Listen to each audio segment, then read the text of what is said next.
Morning everyone, कैसे हैं आप सब। होप आप सभी अच्छे होंगे, बेहतर होंगे और वीडियोस को अच्छे से एंजॉय कर रहे होंगे।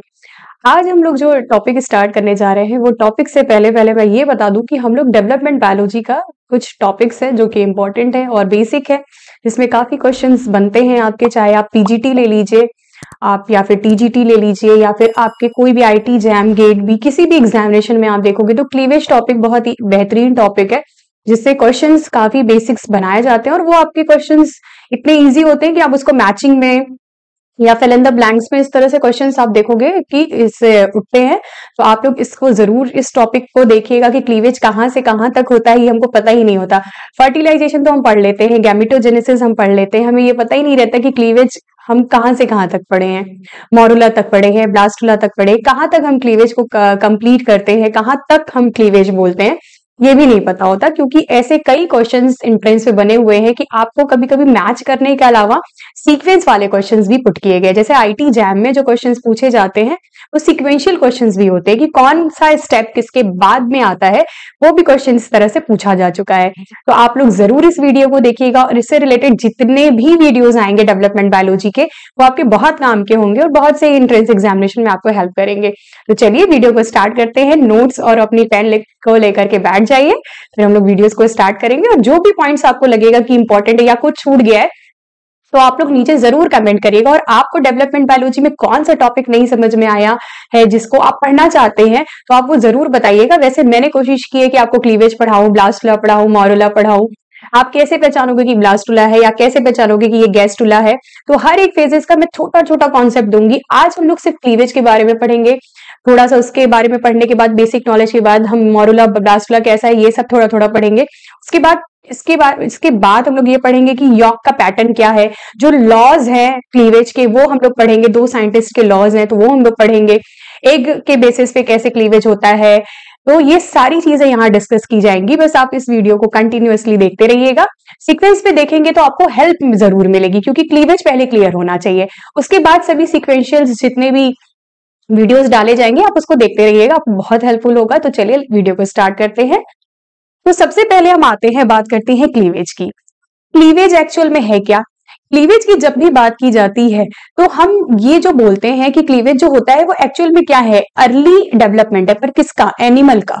एनिमल का ये क्या है, अर्ली डेवलपमेंट है। जब अर्ली डेवलपमेंट होता है एनिमल्स में तो क्या होता है, क्लीवेज देखने को मिलता है। क्लीवेज जो है, मैंने ये पॉइंट जितना भी लिखा है इन सारे पॉइंट से आपको एंट्रेंस में क्वेश्चंस मिलेंगे। आपका जो थ्योरी एग्जाम होगा उसमें भी आप ये चीजें लिख सकते हो, तो दोनों में आपको ये हेल्प मिल जाएगा। क्लीवेज एक ऐसा टॉपिक है जो कि थ्योरी एग्जाम में भी आता है, आपके एंट्रेंस में भी आता है, तो इसको जरूर पढ़िएगा। ठीक है। दूसरा स्टेप मैंने लिखा है कि ये फर्स्ट माइटोटिक डिवीजन है, मतलब ये एक फास्ट माइटोटिक डिवीजन है। ठीक है, तो माइटोटिक डिवीजन है ये बात आपको ध्यान रखनी है कि माइटोटिक डिवीजन है, अर्ली एनिमल के डेवलपमेंट का प्रोसेस है ये। और ये प्रोसेस जो है वो बहुत फास्ट किया जाता है। और क्यों किया जाता है फास्ट, वो भी इसका भी रीजन है कि क्लीवेज क्यों फास्ट किया जाता है, तो अभी हम इसको थोड़ी देर बाद बताएंगे कि ये फास्ट प्रोसेस क्यों है। ठीक है, फास्ट हमने बोला है तो फास्ट क्यों है, क्योंकि अगर हम लोग देखा जाए तो क्लीवेज जो है इसके पहले का, अगर आपको थोड़ा सा प्रोसेस जानना है कि क्लीवेज के पहले, अगर मैम बता दीजिए थोड़ा सा कि क्लीवेज के पहले क्या हुआ है, तो हम इसको थोड़ा सा डिस्कस करते हैं कि क्लीवेज के पहले अगर देखा जाए तो ओवोल्यूशन हुआ है। ठीक है, ओवोल्यूशन में क्या होता है कि आपका 14 डे पर होता है। ठीक है, छोटा छोटा बात याद रखिए, 14 डे पे क्या होता है ओवोल्यूशन पीरियड होता है 14 डे पे। इस टाइम पे एलएच का कंसेंट्रेशन, जो लुटेलाइजिंग हार्मोन है उसका कंसेंट्रेशन क्या हो जाता है, बढ़ जाता है। इस टाइम पर क्या होता है, सेकेंडरी oocyte जो होता है वो क्या होता है, रिलीज होता है। ठीक है, तो अगर हमसे बोला जाए कि क्लीवेज के भी पहले का अगर प्रोसेस क्या है तो उसको भी हम लोग बता सकते हैं कि ओवोल्यूशन हुआ होगा, है ना। सबसे पहले क्या हुआ होगा, ओवोल्यूशन हुआ होगा। ओवोल्यूशन के बाद क्या हुआ होगा, ओवोल्यूशन के बाद क्या होगा, सेकेंडरी oocyte निकला होगा। वो सेकेंडरी oocyte कहाँ गया होगा, फॉलोपियन ट्यूब में। इस फॉलोपियन ट्यूब में ये क्या करा होगा, फॉलोपियन ट्यूब के अंदर ये सेकेंडरी मैं कलर चेंज करती हूँ तो आपको और अच्छे से समझ में आएगा। ये सेकेंडरी oocyte रिलीज हुआ, रिलीज होने के बाद क्या हो गया, फॉलोपियन, ये क्या है आपका फॉलोपियन ट्यूब। तो ये फॉलोपियन ट्यूब में क्या किया गया, ये आपका सेकेंडरी oocyte, वहां से आपका सीलिया के हेल्प से आपका ये कहाँ पहुंचा, एम्पुला रीजन तक। ठीक है, ये रीजन क्या है उसका, एम्पुला रीजन है। ठीक, ये रीजन क्या है उसका, एम्पुला रीजन है। तो एम्पुला रीजन तक आया, अब ये किसका वेट करेगा, स्पर्म का वेट करेगा और यहाँ पर क्या हो जाएगा, जैसे ही एवोल्यूशन हुआ, एवोल्यूशन में आपको याद रखिएगा सीक्वेंस में क्वेश्चंस आते हैं, इसलिए इसको समझिए कि जब भी एवोल्यूशन होता है तो 14 डेज पर होता है, एलएच ल्यूटेलाइजिंग हार्मोन का कंसेंट्रेशन क्या होता है, हाई होता है। उस टाइम पे सेकेंडरी oocyte क्या होता है, रिलीज होता है। रिलीज होकर के कहां जाता है, फॉलिपियन ट्यूब में जाता है। फॉलिपियन ट्यूब में क्यों जा रहा है, फॉलिपियन ट्यूब में जब ये गया तो यहां से ये एम्पुलर रीजन तक आया।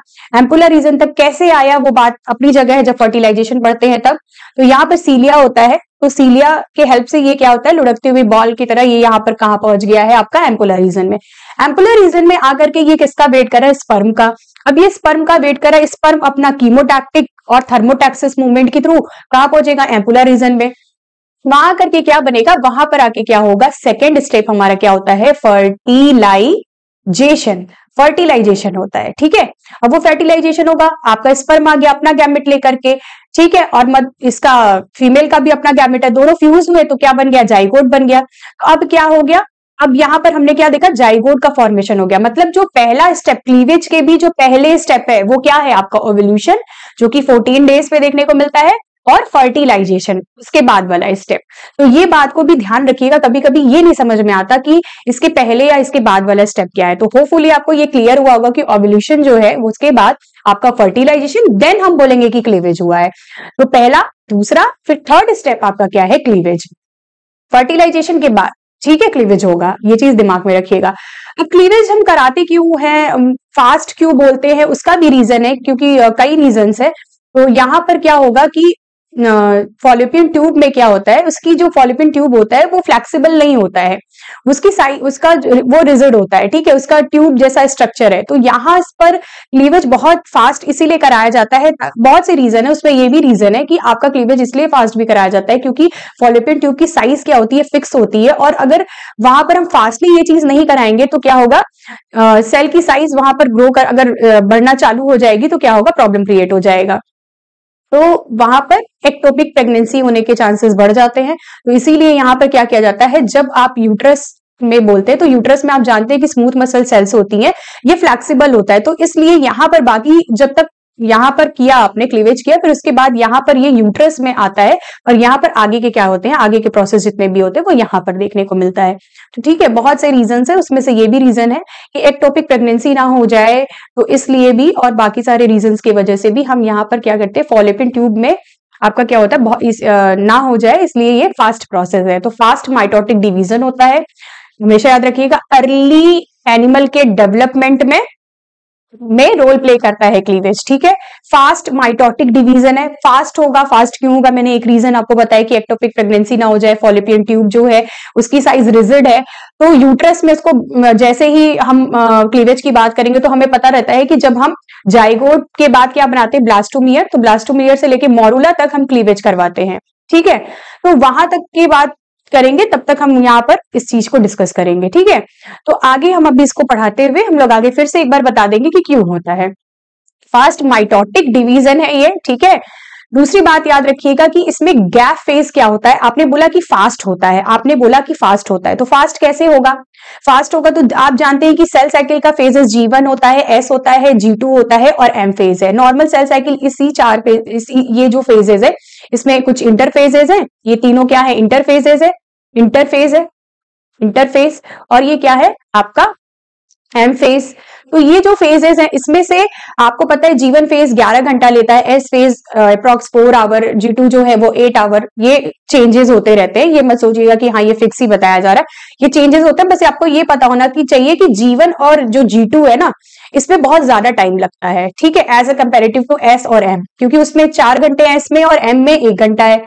तो इसलिए G1 और G2, अगर हमें कोई भी डिवीजन फास्ट कराना है तो हम चाहेंगे कि G1 और G2 जो है ना वो कुछ टाइम के लिए स्किप हो जाए या रुक जाए थोड़ी देर के लिए, ठीक है। तो इस फेज को क्या कर दिया जाता है, जब भी आपका क्लीवेज कराया जाता है, फास्ट अगर कराना है आपको, ये जो प्रोसेस है वो फास्ट अगर है, तो ये बात को ध्यान रखना है आपको कि जो गैप फेजेस है, क्योंकि आप क्या बोलते हो, आप यहाँ पर जो G1 और G2 फेज है आप इसको बोलते हो गैप 1 फेज और G2 को बोलते हो गैप 2 फेज, राइट। इसको हम लोग गैप 1 और गैप 2 बोलते हैं। तो जो गैप जो फेजेस है, G1 हो चाहे G2 हो, ये दोनों ही क्या होते हैं, इनको हटा दिया जाता है। और दूसरे लैंग्वेज में अगर आप बोलना चाहते हो कि क्लीवेज के टाइम पर गैप फेजेस को हटा दिया जाता है, हो सकता है क्वेश्चन ऐसे आ जाए, हो सकता है आपको पूछ लिया जाए कि G1 G2 में इंटरफेस के कौन से फेजेस को हटा दिया जाता है, तो G1 और G2 को हटा दिया जाता है। इंटरफेज है ये, क्योंकि एम फेज तो है नहीं, और इंटरफेज एब्सेंट होता है, लेकिन इंटरफेज में एस फेज क्या होगा, एस फेज प्रेजेंट होगा। ये बात ध्यान रखनी है कि इंटरफेज में एब्सेंट क्या होगा, तो आप बोलोगे G1 और G2 फेज एब्सेंट होगा, क्योंकि एक 11 घंटे की एक 8 घंटे की है, तो उसको वो एब्सेंट कर देंगे क्योंकि बहुत टाइम चला जा रहा है और हमें फास्ट कराना है, तो ये क्या हो जाएगा, एब्सेंट हो जाएगा। लेकिन यहीं पर एम फेज की और अगर हम इंटरफेज में एस फेज की बात करेंगे तो वो होगा, क्योंकि एस फेज में रेप्लिकेशन भी होता है और कम टाइम भी है, तो ये जरूरी है। तो हमेशा याद रखिएगा सेल साइकिल यहाँ पर क्या होती है, सेल साइकिल जो होती है वो उसमें आपका एस फेज और एम फेज जो होता है वो रन होता है। मतलब शॉर्ट हो गई ना, ड्यूरेशन क्या हो गई बेटा, शॉर्ट हो गई, तो ड्यूरेशन क्या हो जा रही, शॉर्ट हो जा रही, क्योंकि एक में 4 घंटे लग रहे हैं और एम फेज में 1 घंटा लगता है, तो टोटल 5 या 6 घंटे का में क्लीवेज हो जाएगा। तो इसीलिए हम हमेशा याद रखेंगे कि क्लीवेज के टाइम पर सेल साइकिल जो नॉर्मली रन होती है वो नहीं होगी। G1 और G2 फेज या गैप फेज या इंटरफेज के जो 2 फेजेस है वो एब्सेंट होंगे, लेकिन एस फेज रन होगा इंटरफेज में। ठीक है, क्वेश्चन किस तरह से पूछा जा रहा है वो आपको वहां पर फोकस होकर के देखना पड़ेगा कि क्वेश्चन किस तरह से पूछा गया आपसे। ठीक है, तो ये बात आपको होपफुली ये समझ में भी आया होगा। अगर यहाँ पर कोई भी दिक्कत आपको लग रही है कि यहाँ पर ये चीजें नहीं समझ में आ रही है, ये क्लीवेज क्यों हो रहा है, कैसे है, फास्ट क्यों है, ये समझ में आया, इसीलिए इसके प्रोसेस को फास्ट कर दिया गया, ताकि इसके गैप फेजेस को हम अगर हटा देंगे, टाइम टेकन वाला हटा देंगे 24 आवर में से, तो हमारा टाइम बच जाएगा। ठीक है, लेकिन ऐसा नहीं है कि ये हमेशा मतलब इसी तरह से आगे के प्रोसेस में भी रहेगा, लेकिन अभी आप कंटिन्यू देखो, आपको समझ में आएगी कि एक बातें। दूसरा है कि सेल का इलोंगेशन, इस टाइम पे सेल का इलोंगेशन नहीं होता। अब ये क्या है, सेल का इलोंगेशन कहने का मतलब सेल अर्ली एनिमल के डेवलप, अर्ली एनिमल, ठीक है, अर्ली एनिमल के डेवलपमेंट में सेल का इलोंगेशन नहीं होता है। ठीक है, आगे ऐसा नहीं है कि बिल्कुल ही नहीं होता, मैंने ये नहीं बोला है कि एनिमल के डेवलपमेंट में सेल का इलोंगेशन नहीं होता है, ऐसा नहीं होता है। सेल का इलोंगेशन होगा क्योंकि जब भी आप ग्रोथ की बात करते हो, है ना, जब भी डेवलपमेंट बायोलॉजी की अगर हम बात करते हैं तो डेवलपमेंट का मतलब होता है कि प्रोसेस एक सीरीज है वो, है ना, जो प्लांट में कंटिन्यूअसली देखने को मिलता है, एनिमल में एक टाइम के बाद नहीं होता है।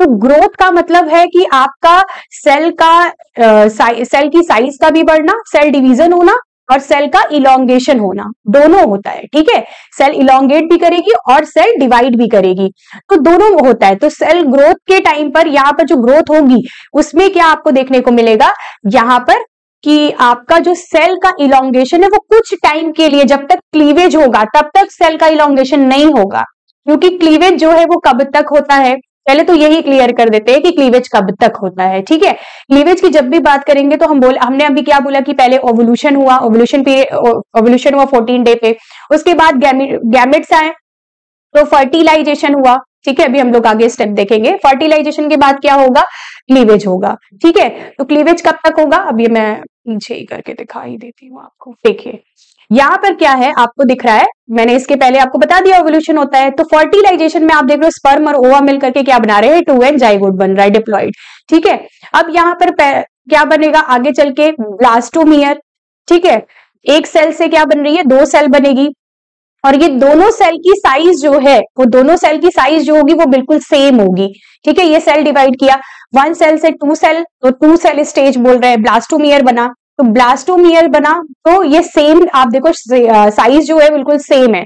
ठीक है, साइज जो है वो बिल्कुल सेम रहेगी यहाँ पर, लेकिन सेल का इलोंगेशन नहीं हो रहा है। जैसे अगर आप कोई कमरा ले ली हो, उस कमरे में आपने एक पार्टीशन डलाया, तो कमरा तो उतना ही बड़ा है, आपने पार्टीशन डलाया और पार्टीशन डलाया और करते जा रहे हो, तो ये क्या होता जा रहा है, सेल की साइज क्या होती जा रही है, कम होती जा रही है। ठीक है, तो यहाँ पर वही चीज कही जा रही है कि जब भी जाइगोट बना, जाइगोट के बाद क्या बनता है, ब्लास्टोमियर, सेल की क्या हुई है, ग्रोथ हुई है। ठीक है, सेल डिवाइड की है, ग्रोथ हुई है, लेकिन सेल का इलोंगेशन नहीं हुआ है। ठीक है, अब ब्लास्टोमियर बनने के बाद क्या बनेगा, 2 सेल स्टेज है ये, उसके बाद इम्ब्रियो बनेगा 4 सेल स्टेज। तो आप देख रहे हो यहाँ पर भी सेल की साइज सेम है। उसके बाद क्या आता है 8 सेल स्टेज, तो 2 4 8 ये सभी इवन नंबर है, ठीक है 8। फिर उसके बाद क्या है 16 सेल स्टेज, तो 16 सेल स्टेज तक हम क्या बोलते हैं, 16 सेल स्टेज पे क्या आ जाता है मोरुला।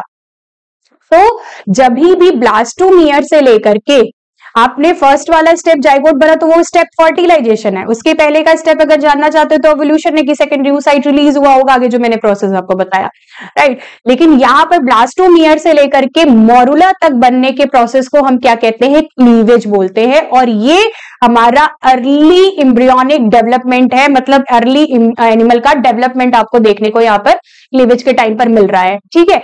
क्लीवेज कहां से कहां तक होता है, ब्लास्टोमियर से लेकर के मोरुला तक हम बोलते हैं कि क्लीवेज हो रहा है, ठीक है।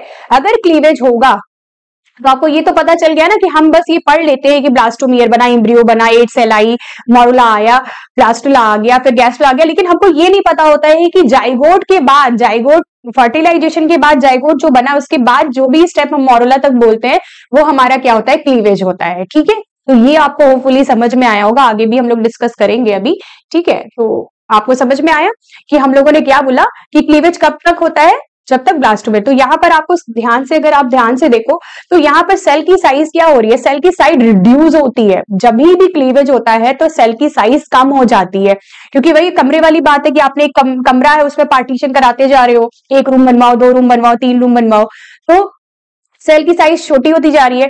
नो सेल इलोंगेशन, सेल का इलोंगेशन कभी नहीं होता है जब आप क्लीवेज की बात करते हो। आपको यहाँ पर सेल सेम साइज की दिख रही हैं, ठीक है, लेकिन सेल का इलोंगेशन नहीं हुआ है, सेल की साइज छोटी होती जा रही है, ठीक है। तो ये बात तो आपको ध्यान देना है।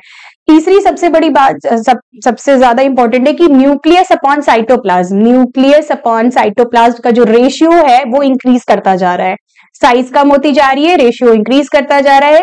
सेल में इलोंगेशन नहीं देखने को मिलता है जब तक क्लीवेज होता है, ठीक है।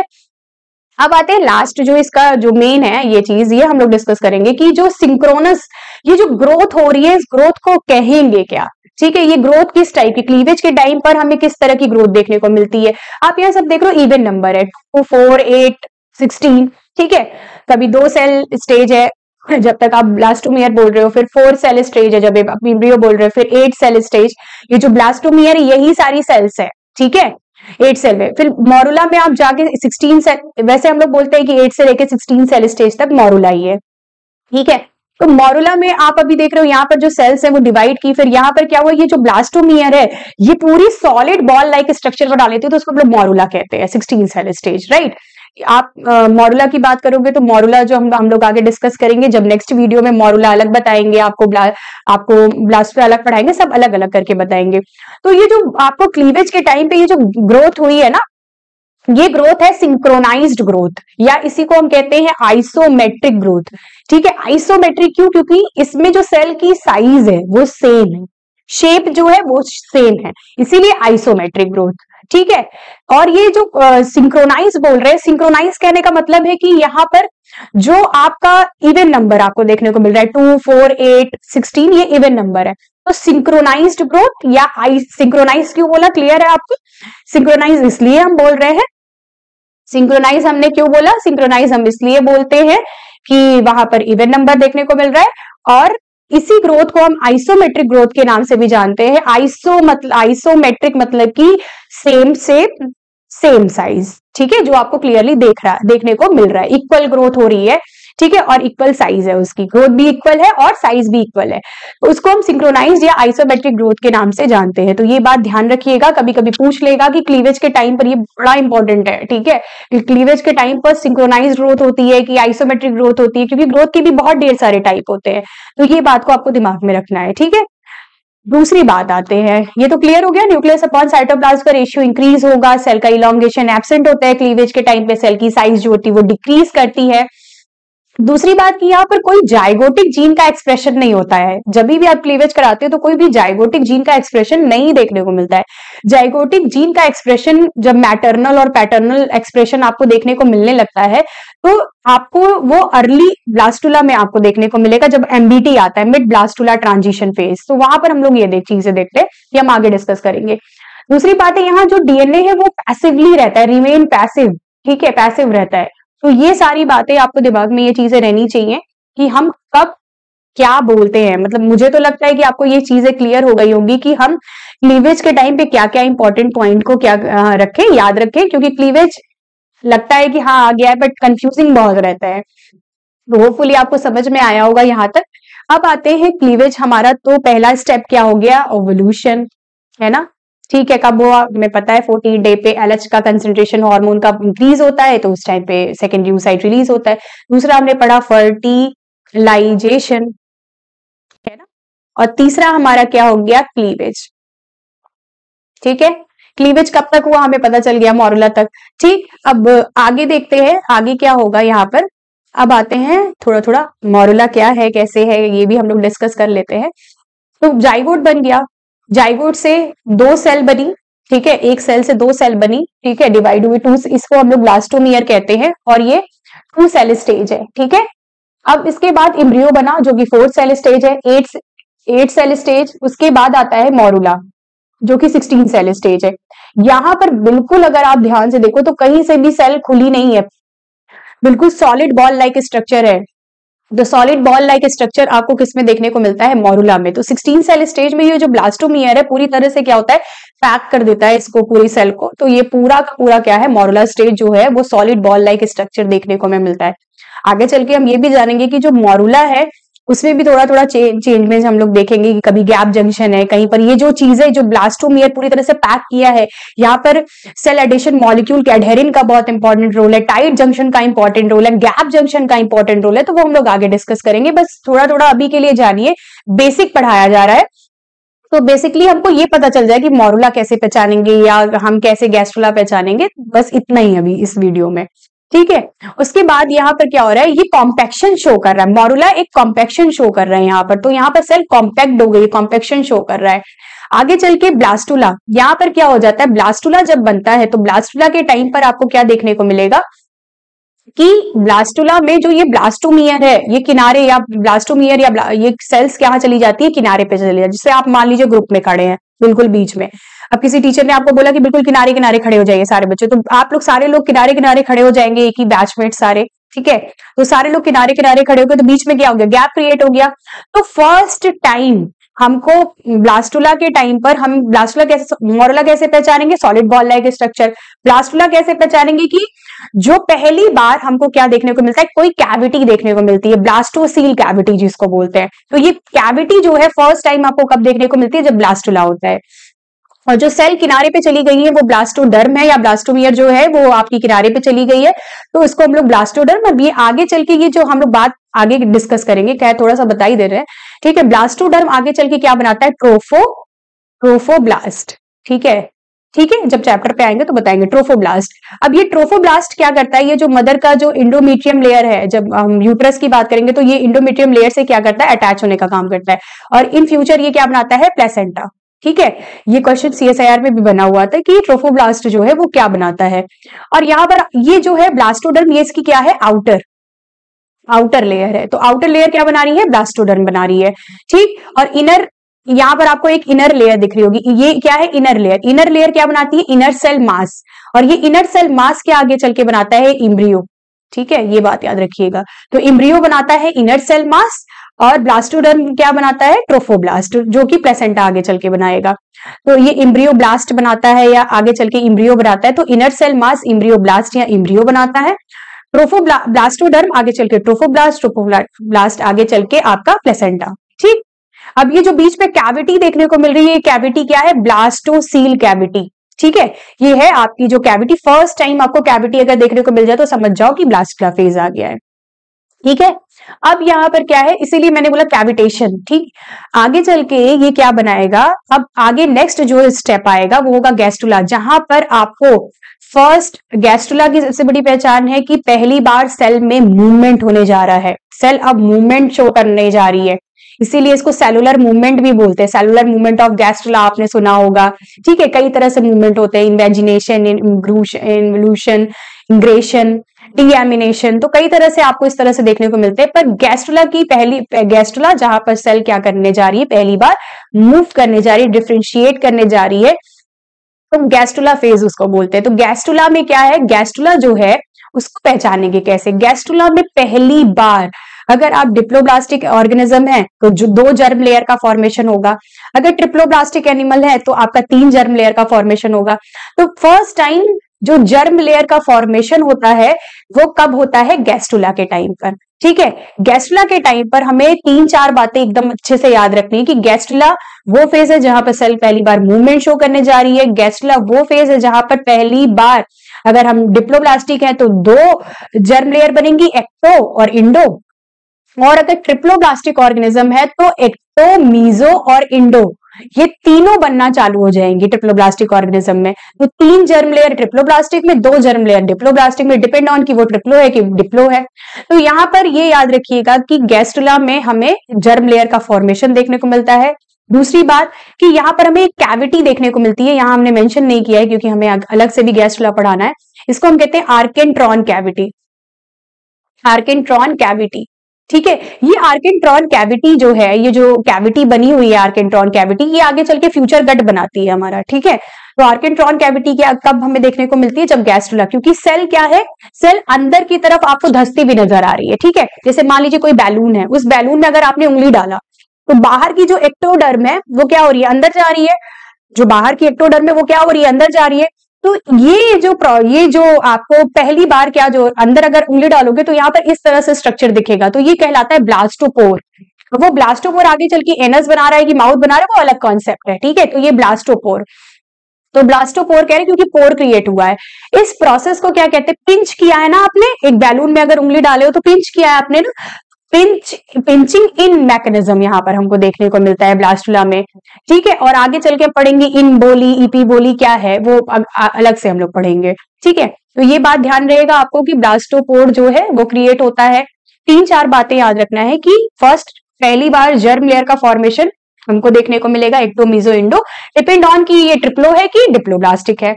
दूसरी बात की कैविटी देखने को मिलती है जिसको हम कहते हैं आर्केंट्रॉन कैविटी। ये आर्केंट्रॉन कैविटी आगे चल के फ्यूचर गट बनाती है। तीसरी बात जो है इंपॉर्टेंट, इन बोली, ईपी बोली, वो हम लोग अलग से पढ़े। ब्लास्टोपोर का क्या होता है? फॉर्मेशन होता है। और इस प्रोसेस को जब पहले बाहर की एक्टोडर्म अगर अंदर की तरफ जा रही है तो इस प्रोसेस को कहते हैं इन्वेजिनेशन। रेडियल क्लीवेज क्या होता है, स्पाइरल क्लीवेज क्या होता है, रोटेशनल, बायलैटरल, तो ये सभी चीजें हमें आगे चल के डिस्कस करनी है।